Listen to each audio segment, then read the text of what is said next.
Flags are down as Smith goes to the 15, and what would be a first down. And now coming out of the pile is Maurice Oliver with a football. That's going to be a hold probably on one of the offensive linemen in the interior there. Bill Richardson, our referee there in the white cap, will let us know. Chop block 62 of the offense. Illegal chop block against London. I should be using this fucking hit. We'll back things up. Instead of a first down, it'll be second down and about 12. Now they start to walk it off and move it outside the 30-yard line, all the way back to the 34.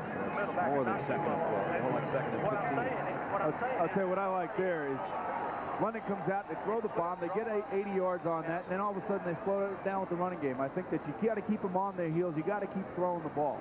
Stan has shown great poise tonight. Most of his balls have been on the money. Stay with it. Stay with what's working for you. He's got 3 wideouts here with Smith as single setback and a second down and 17 after they spotted down at the 34 Birmingham. Gelbaugh, blitz coming, flags are down. Gelbaugh, deep sideline. Intercepted by Arthur Hunter. This could be a penalty against the defense. Could be defensive holding. Hold the phone on the penalty markers. It's going to be defensive holding is what it's going to be.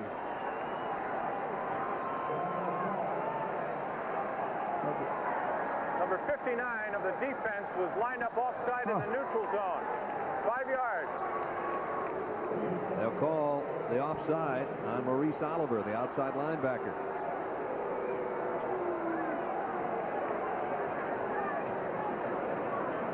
Right on top of the screen, you see number 59, and Boomer, his head and shoulders were both in the neutral zone, I think. That negates what happened on the other end with Arthur Hunter. Andre Riley actually had Hunter beat. Stan Hunter threw the ball a little bit. Second down and 11 now. After back-to-back penalties, sprint draw again to David Smith. Got a couple and then got leveled. Oliver, the guy that they just called a penalty on, made the hit. What's happening, probably one of the reasons you're seeing London run the ball a little bit more, is that Birmingham has gone to their nickel defense. Chan Gailey, the head coach of the Fire, on the left. Run dig 044 and 055, okay? And they're actually talking offense is what they're talking right there. With him. You're going to block it just like that. He's going to run up the field. We're going to pitch it. Same play you're talking about.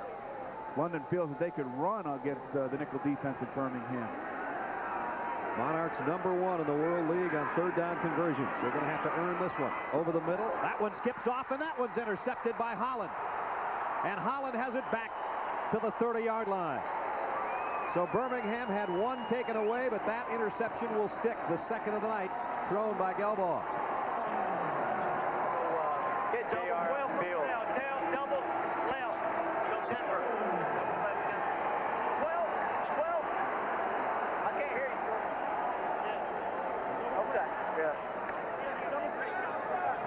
Johnny Holland there, number 21, with the interception. Gives it back to the Birmingham offense at its own 30-yard line. With 9:36 to go in the half, it is 7-0, the Monarchs in front.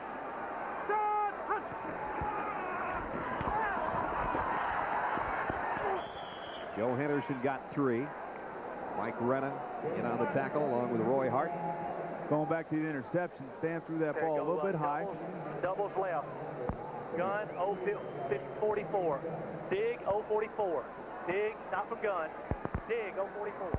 Stan threw the ball a little bit high. It's tough for him to catch coming across the middle like that. Got to keep that ball down in his gut when he's running across the middle. 044 dig. And try to hit a guy over the middle. Probably the tight end over the middle, about 12 yards deep. On 2nd and 7 from the 33. A little shovel inside, and that one taken away by Shannon, the defensive end, as Joe Henderson made the catch, and Shannon was right there to meet him. 21. Third down 9. Cheat up, Steve. Cheat up in your alignment. Okay, go split left. Ronda 269 Finn. Look in a hurry now. Ronda 269 Finn.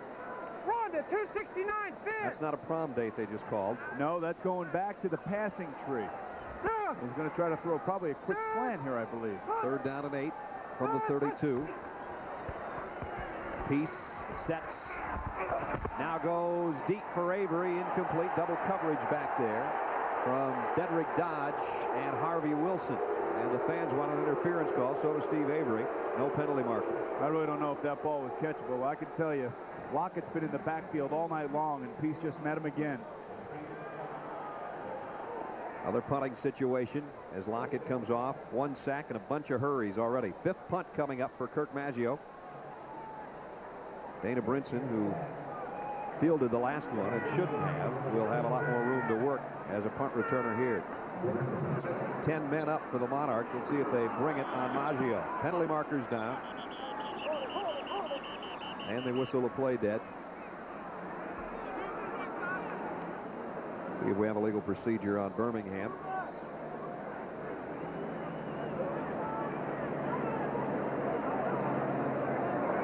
Full start on the offense, number 87. Still 4th down. So we'll do it again. Changeli said that foul was against number 24. Changeli said that he has simplified everything this week. Make it a little bit easier for his offense and his special teams. Mark Hopkins, the tight end on the special teams, kind of shook his head as if to say, hey, the penalty wasn't on me. And Maggio in all kinds of trouble, and down he goes to the 15-yard line. The London Monarchs had 10 men up both times, and that time James Singletary swarmed all over the fire punter. And now Birmingham's defense will be backed up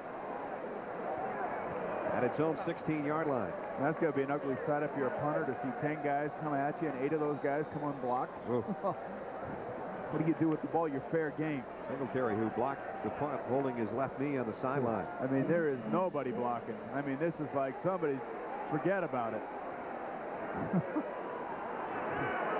The punter's over there talking to his special teams coach, say, hey, coach, come on. Gelbaugh in trouble himself and threw it into one of his linemen's chests. Penalty markers down. We're going to call that intentional grounding. They've got it. There's 3 flags on it. Steve Heisch and Pella McDaniels came with the heat on Gelbaugh. If Stan could have thrown it out into the flat, it would have had a little bit of a legitimate chance, but he threw it at, I think he threw it at Baradelli. His whole line out there, and he hit one of them with it. Here's another look. This is just a little fake the play action and roll out. Hit an ineligible receiver. Lost it down. Trying to get rid of it.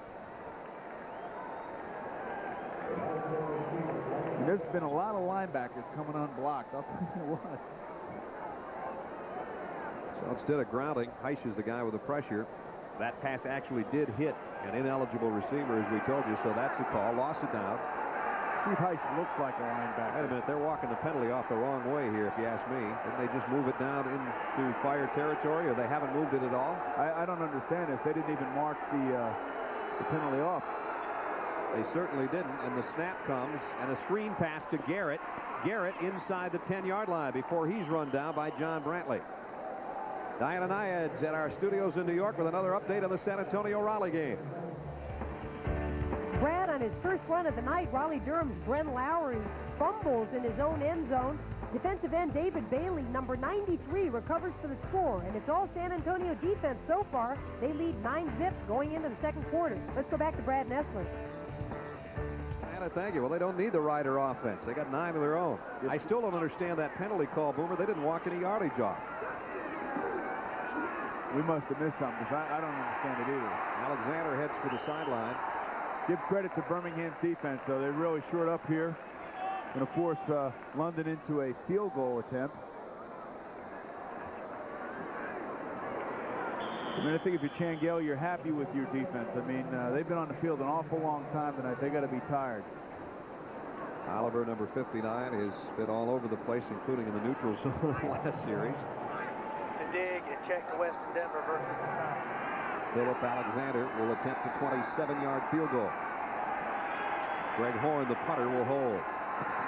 Kick is up and good. So the Monarchs go out further in front. 6 minutes, 7 seconds to go first half at Legion Field. The Monarchs lead 10-0.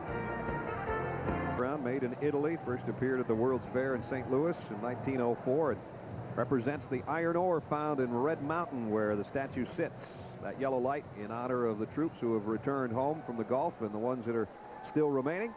And here at Legion Field in Birmingham, the London Monarchs in front of the Birmingham Fire 10-0 with 6:07 to go first half. And Alexander's got it teed up, set to kick away to Ted Wilson and Kenny Bell. This time it'll be Kenny Bell from the 2-yard line. Bell across the 20 and out to the 29-yard line. Let's take a look right now at the World League Silver Bullet receiving leaders through the third week of action. B.K. Williams, has he been hot or what? 18 catches and 5 touchdowns. Judd Garrett, who had 18 coming in. He's got a handful of catches already tonight. Sean Doctor of Raleigh-Durham with 15 grabs. That's the Coors Silver Bullet receiving leaders. And an award of $2,500 each to the leading quarterback and receiver will come from Coors to the Literacy Foundation in the player's hometown at the end of the season. So those are the guys on the top spot in our Coors Light receiving list. We got an injured player down. This is an awesome hit. Collision between Junior Jackson and Ricky Royal, I believe. Ricky Royal's the guy down. Here comes Ricky. Oh, and Junior Jackson says hello. And has Jackson popped a couple of people tonight or what? He's also the guy that hit Brinson on the ill-advised punt return back at the 1-yard line.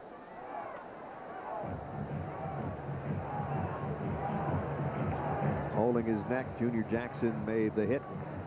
It is 10-0 here. London out in front, under 6 minutes to go in this one. Let's check in on our other game and Diana Nyad. Brad, the San Antonio Riders are riding high in the first half. Lefty quarterback Mike Johnson looks downfield and finds Bill Hess for 35 yards. Hess ducks across the line. San Antonio goes up 16-zip. Let's go back to Brad Nessler. All right, Diana. Boomer, how many times are they going to let Hess out in that same pattern? They've scored about 3 touchdowns on that same pass this year. Well, they got that one figured out. They got a new quarterback up there, a little lefty. I like to see that. Yeah, but, I know you do. They got to take it easy with him, so they keep running the same pattern for him. Well, they're going through quarterbacks like, I don't know what, like Mexican food down there in San Antonio. Coming up Saturday, Raleigh-Durham and Frankfurt will square off 2 o'clock Eastern time here on USA.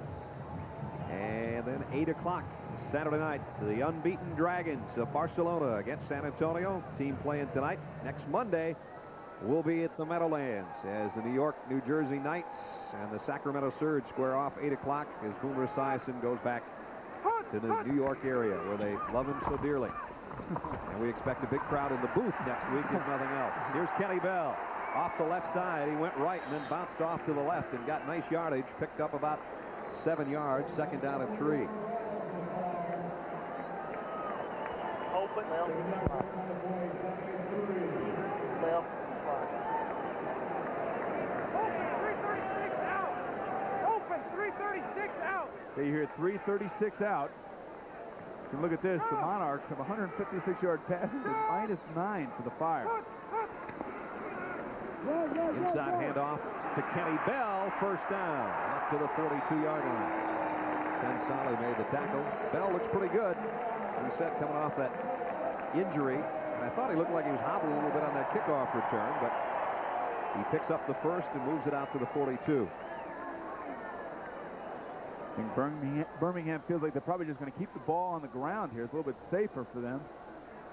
They can keep gaining yards like this. Well, when you're -9 on your passing, might as well go to a guy like Bell, huh? Here he comes again, up the middle. Kenny Bell runs over a couple people and has 5 or 6 more. The opposite of what London's doing. Birmingham is running the ball extremely well. Just keep giving it to Kenny. Keep giving it to him. Crossman made the tackle from the secondary. He will be around the football. Left. Louie, Louie, Louie. Sounds like a party song. Second down and a long 4. Nice play fake by Peace. Now if he can get away from the pressure. Fires. Is Boyer out of bounds? Or will they give it to him? I think they're going to give him the reception. Nope. They'll bring it back. Good throw by Peace. Boyer just needs to know where he is. Penalty marker down in the Fire backfield, too. See if we have a holding back there. Pressure was coming from Marlon Brown, number 53. This could be Personal foul. roughing the passer, 53. London, first down. Pass is out of bounds indeed, but let's see the end of the play back in the backfield. Roughing the passer. They've been roughing the passer all night long. They should be calling this molesting the passer. Brown had a couple of steps at least before letting Brent Peace have it. Cost him big yardage and a first down, and now Birmingham moving into Monarch territory at the 37-yard line. Peace almost ran into Bell trying to give him the handoff, and who's there? Crossman, of course, number 31, along with Marlon Brown again. Crossman out of Pittsburgh. Started his collegiate career at Kansas as a fullback, then transferred to Pitt. Base 2 left.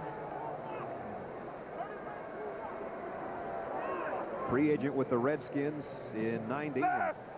We've got a microphone on him, as you can hear. You gotta go over there. Take it right. Right, Sky. Buzz. Sky right. His voice is going to be gone by the third quarter. 2nd and 10. Peace pressured again, got level as he threw, and it was almost intercepted. Irvin Smith one-hopped it, but Peace had to pay the price again, and he's still on his backside at the 47-yard line. Again, Peace is standing right in the face of pressure right here. This is a blitz. Went a little closer to the head right there. I mean, there's no in the grass rule, but then let's not get ridiculous. Let's try to protect the quarterback a little bit more. Right. Harvey Wilson is the guy with a safety blitz. What you're hearing is you're actually hearing a defensive linebacker giving the signals. Buzz left. There he is. Crossman, the safety, strong safety. Yeah, he's actually a strong safety. He's usually the... You want a Buzz, you want a Sky? What's better? You can hear him talking, saying, "Do you want a Buzz or do you want a Sky?" He's asking, "Do you want to buzz out into the flat or do you want to drop back into the hook zone?" That's Buzz and Sky. Delay a game penalty on Birmingham, backs it up to the 43. Here's your defensive form of the no huddle right here. Cloud. Cloud. Birmingham only 1 of 6 on their third down conversions. They've got third and a bunch here. Third down at 15. Comes the pressure again on Peace. He gets rid of it. There's nobody home over there. Incomplete. Well, again, as Boomer said earlier, the fans, if they want to boo, they can boo the Fire offense, I guess, or maybe the offensive line. But Peace is running for his life. He's 3 out of 12. It's interesting to hear Grossman on the defensive side of the ball. He's actually the quarterback of the defense, and he's telling guys exactly where to go, what areas of the field they have to cover, who they're responsible for. That's a guy who really knows his defense. He's got to be able to tell everybody else on the field what they have to do. Let's see if Brinson learned his lesson on his last punt return. He's back at about the 10-yard line. High, lazy kick, fair catch called for. He won't even touch this one, right, Boomer? And it makes the end zone, which the other one would have too. 42-yard kick and no return. London will take over at its own 20-yard line when we come back. We're right at the 2-minute warning with the Monarchs in front by 10.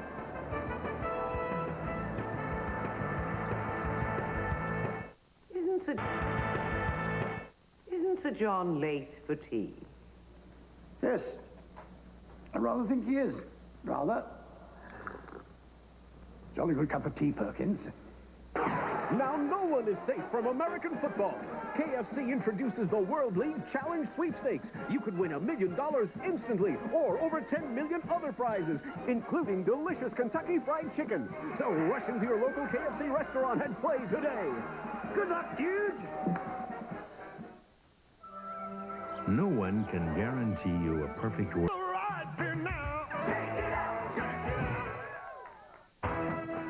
The Barcelona Dragons go head-to-head with the San Antonio Riders. World League football on USA. Saturday at 8 Eastern.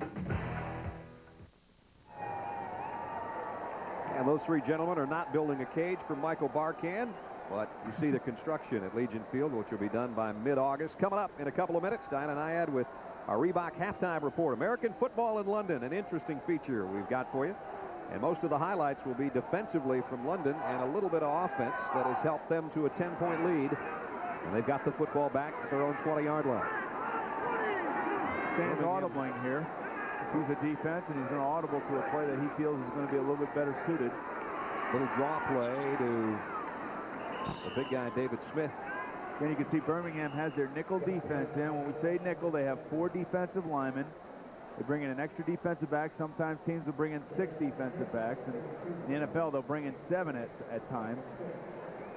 And they're a little bit light in the linebacking area, so they try to run against it. Comes the pressure on Gelbaugh this time. Steps up, got a man, fires it in and out of the hands of Dana Brinson. And again, he got popped by Miller. I got to tell you, John Miller is playing secondary the way it's supposed to be played.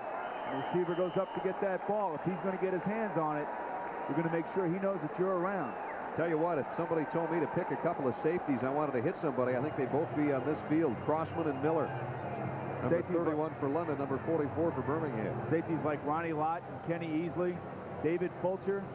You come into their area on the field, you go up for a ball, you better catch it, because even if you don't catch it, a la Brinson, you are going to get leveled. Wow, what a shot. Another look. See, if I'm the receiver, I might as well make that catch, because I'm going to get punished anyway. Brinson still down with 1:30 to go in the first half. And the trainers for the Monarchs tending to him. We have had some wicked licks tonight applied by both defenses. Seems like Birmingham's defense, Boomer's been out there all night.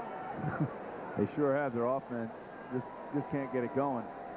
You know, I'm impressed with Miller, though. I like the way he plays. They say he lacks a little speed, but he's smart. You know, he gets himself in the right position, and he really knows how to hit. And that's what you want from a safety. That's what you want from MacGyver, too. Richard Dean Anderson, he's a troubleshooter without a gun on MacGyver. Tell you what, this guy can make things with a little bit of Play-Doh and a string that you wouldn't believe. Weeknights at 7, 6 Central on USA. I like MacGyver. They love him in Montreal. He's a Canadian. Richard Dean Anderson. Big hockey guy, too. Well, we've got it all straightened out with the injury. It's 3rd and 6. Gelbaugh is going to throw it out in the flat to Smith. Nowhere to spin. Boy, McGowan and Miller again. If I'm Birmingham here, I'm calling timeout. Let's get that clock stopped. Let's get our offense another chance. Good point. All right, there they go. They call timeout. Good play. They lost about 10 seconds, however. Good series for the Birmingham defense there. What they did on 3rd and 7 was they just played a little zone, let stand, complete the flare pass, and then come up and gang tackle. And don't let them get the first down. 1:15 remaining for Chan Gailey's offense for the Birmingham Fire. We'll see it in a moment. Here, Joe. Careful, Mom.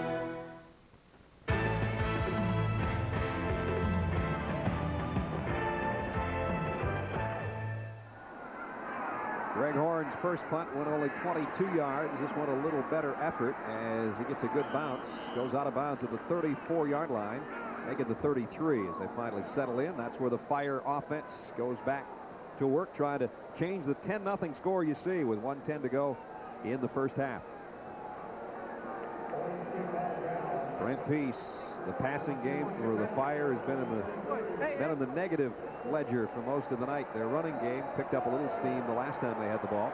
But they're pretty much going to have to put it up here, Boomer, with 1:10 to go. Without question, they're going to have to get something going. He's in the shotgun. Fire has only one timeout left, too, keep in mind. Peace from the shotgun. Has some time this time. Over the middle to Kenny Bell. Bell with a first down out to the 44-yard line. Got to keep moving here now. You're under a minute.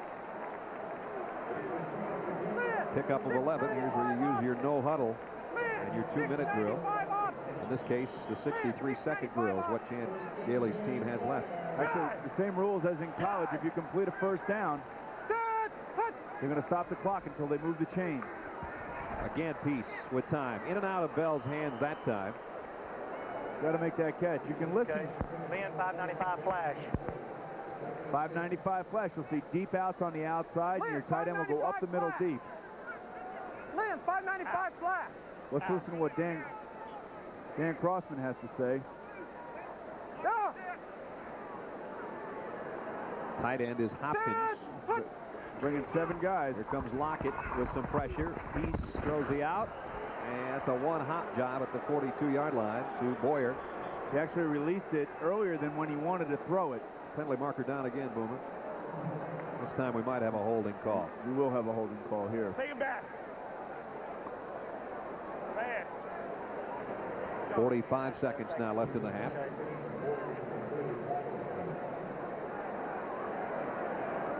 Peace is going to have a few bruises tomorrow from the hits after the throws. You know, I don't know what you do if you're Coach Gailey. You know, obviously he's got to be frustrated. You can see here, Peace lets the ball go a little bit too early. And he still takes a shot. I mean, these guys are really... It's like child abuse back there, actually, is what that's like. I mean, they're actually abusing him. Carnell Smith had that hit on Peace. Peace over the middle. Bell now. Flags are down again. That's going to be illegal men downfield. That was a middle screen, and his offensive lineman actually released too early. You saw a lot of guys with 5s and 6s on their jerseys way in front of the receiver that time.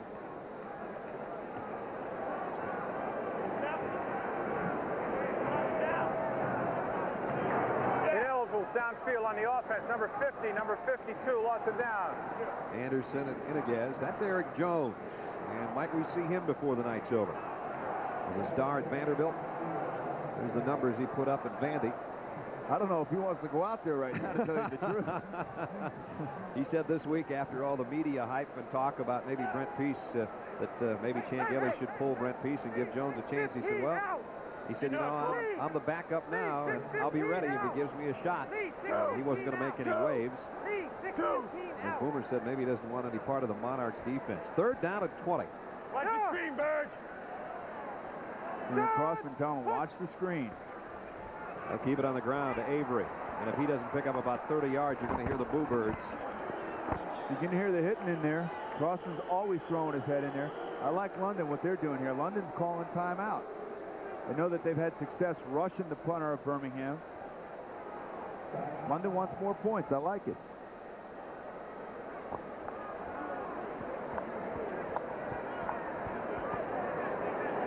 Crossman has been so active all night, calling the shots for the Monarch defense. Right now, he just wants a breather. He's not saying too much, is he? And he looks like a defensive player a little bit, you know? Receding hairline a little bit. He's worried about how he looks. He knows he's on TV. I don't know about that eye black underneath his eye.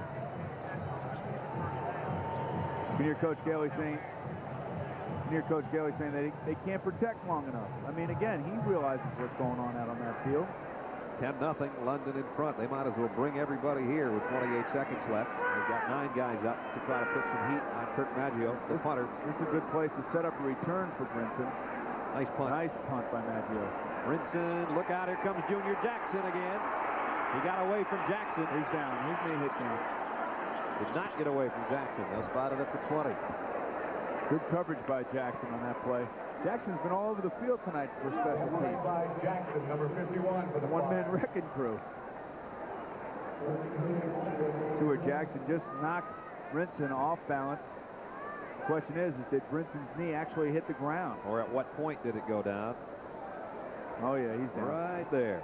With down. Jackson, it appears to have a hand on the backside. Good job, good coverage. Boy, he's done a whale of a job on special teams for Birmingham tonight. He's been the bright spot for the Fire, if there is one. 16 seconds left.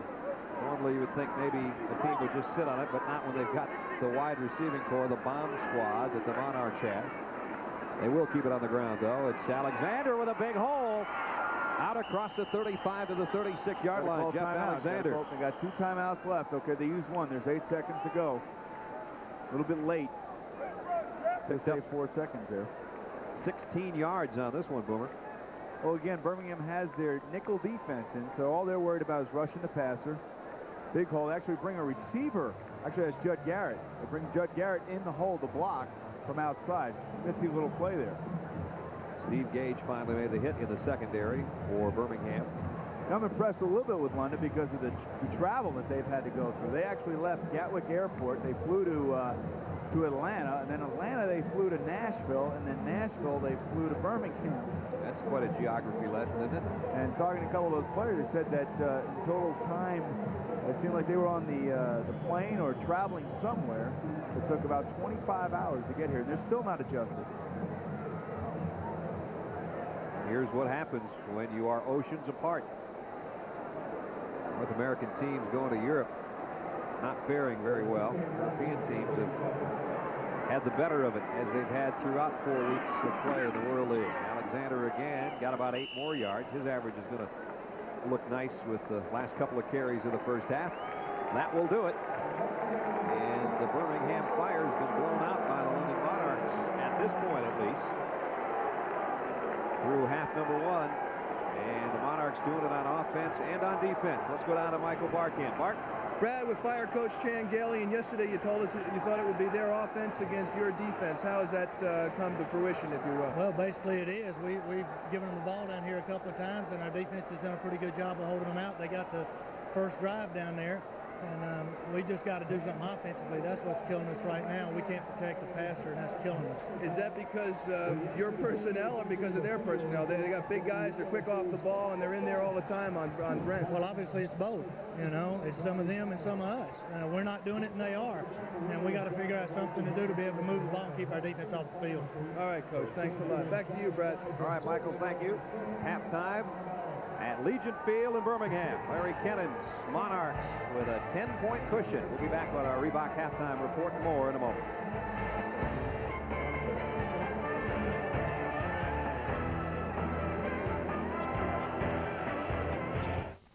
Give a rock. The Reebok Halftime Report, brought to you by the greatest sports performance shoe in the world, the Reebok Pump. Pump up, and they're out. Reporting from New York, here's Diana Nyan. Welcome, everybody, to our halftime report here on USA. I think to travel to a foreign country, you have to have something of a free spirit, but definitely to live abroad, you've got to be an adventurer. The London Monarchs, made up mainly of Americans, have adapted very well. They've got a perfect record on the field, and they're having a blast off the field.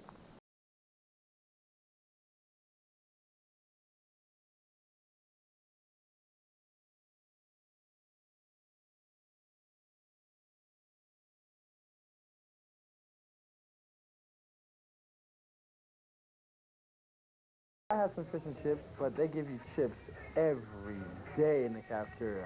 Every day, breakfast, lunch, and dinner. I don't want to shout, but while we were talking, I saw you nothing else. It's been really interesting. You know, we told our guys it would be a great life experience, and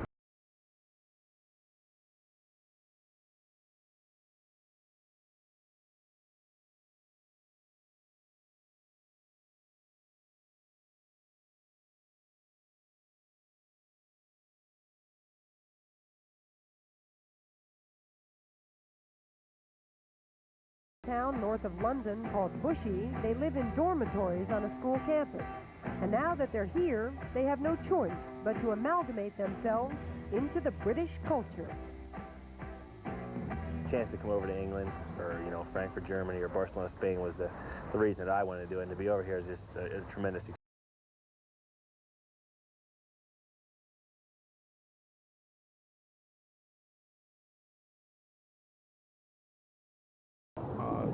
It's not like America, but then again, being in professional sports, you travel all around the world, so therefore you have to adapt. And I think we're adapting very well. We're 2-0, and I think it's paying off.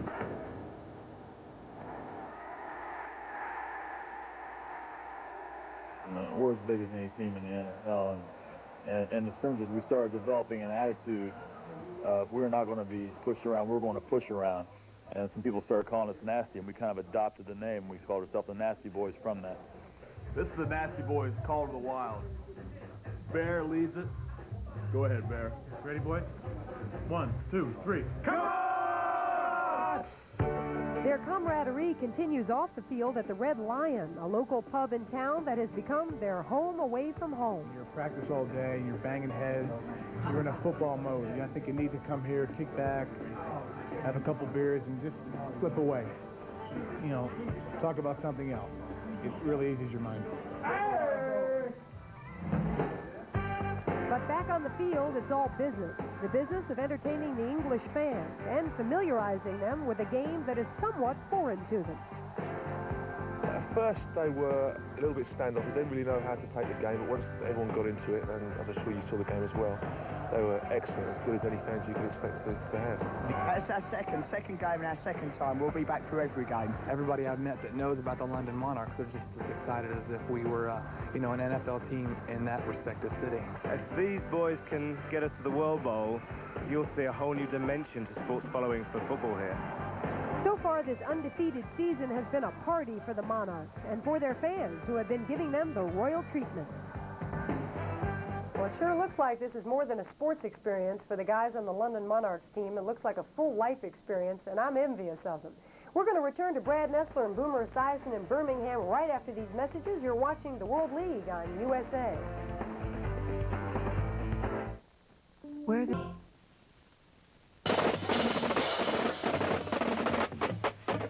The World League of American Football is orchestrated by the beat of an international rhythm.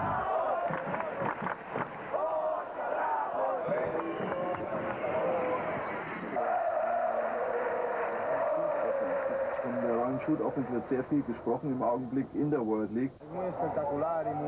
We don't return it for a touchdown. We put the offensive on, you huddle up, and we're going ninja to the wide field. Ninja to the wide field. All right. Ninja to the wide field.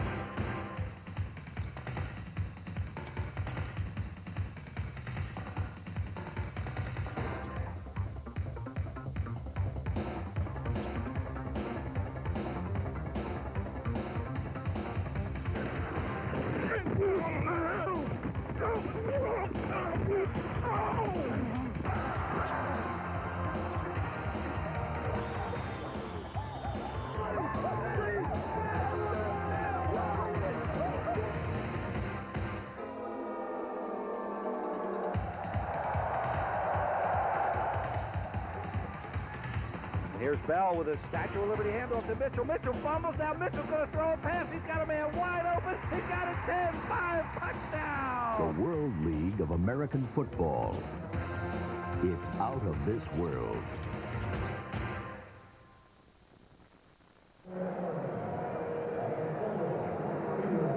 Back at halftime, Legion Field in Birmingham, where the fire's been extinguished by the London Monarchs, 10-0. The Monarch locker room. They're just about set to come out for the second half to see if they can play 2 more good quarters and go to 4-0 and join Barcelona as the only unbeaten teams in the league. Brad Nessler and Boomer Esiason up here in the booth. Boomer, at halftime, right now the Fire offense just isn't getting anything done, and it didn't take London long to get their offense in gear in this one. Actually, London actually came out like fire, Brad. They did. And they moved the ball right down the field in their first series, but have been sputtering ever since. You got to give credit to the Birmingham defense. You can see here on their first score is a little sprint draw, where the defense actually overruns Smith, and Smith just picks his hole and runs right in. There's no problem. From that point on, it's been sputter, sputter, sputter. It's the only really highlight left from them. Stan drops back into the end zone and throws a bomb that Horton actually plays basketball a little bit with. Boxes out, goes after the ball, makes a nice catch. 71-yard reception, so he's got a 97-yard touchdown, and then that 71-yarder, a non-scoring play. And then the only other story is the London defense. They've been harassing and hurrying Peace all night long. Here's the sack leader in the World League, Lockett. That's his 7th of the season. And when they weren't sacking him, they were all over him anyway. He was 4 of 15 in the first half, and I don't know how many times out of the 15 times that he dropped back that he was hurried and taking shots like that. And that's one of the things that Coach Gailey said. We got to be able to protect him. He right now is the scapegoat for that offense, and that's usually the way the quarterback is, and that's fine. But I can tell you, he's really taking it on the chin. Birmingham only 30 yards of total offense, only 3 yards passing. They're going to have to straighten it out. They trail by 10 at intermission.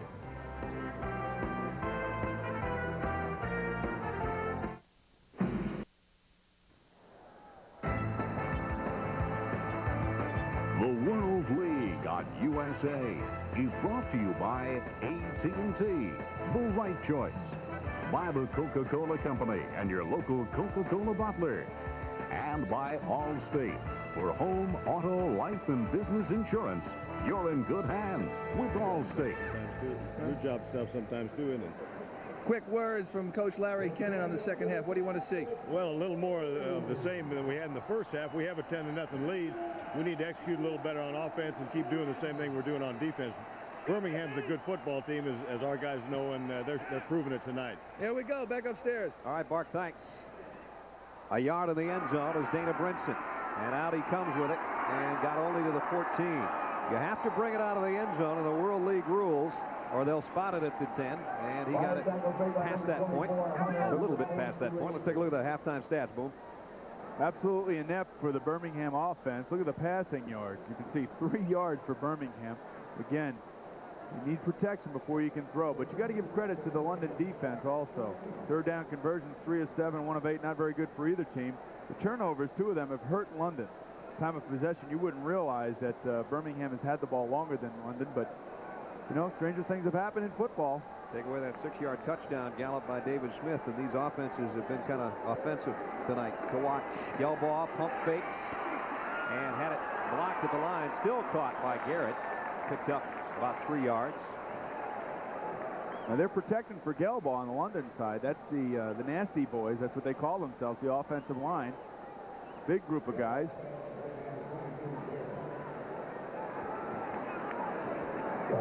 Stan Gelbaugh has told us he's not comfortable with the USA helmet cam. He says it's detracting from his game, and so he's not plugged in anymore, folks.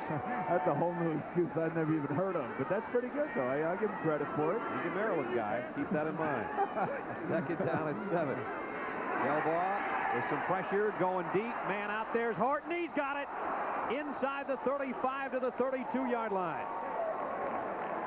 Those guys can really load it. 51 yards that time. So a 71-yarder, now a 51-yarder. Gelbaugh to Horton.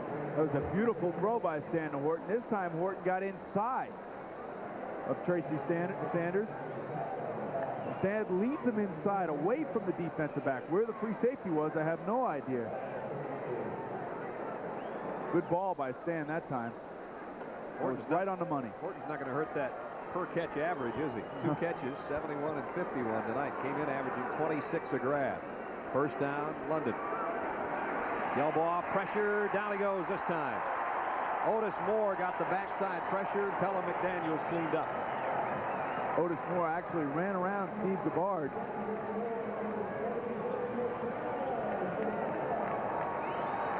Let's take a look at Otis. Here comes Big Otis running around the corner. That's what he's going against Todd Oberdorf.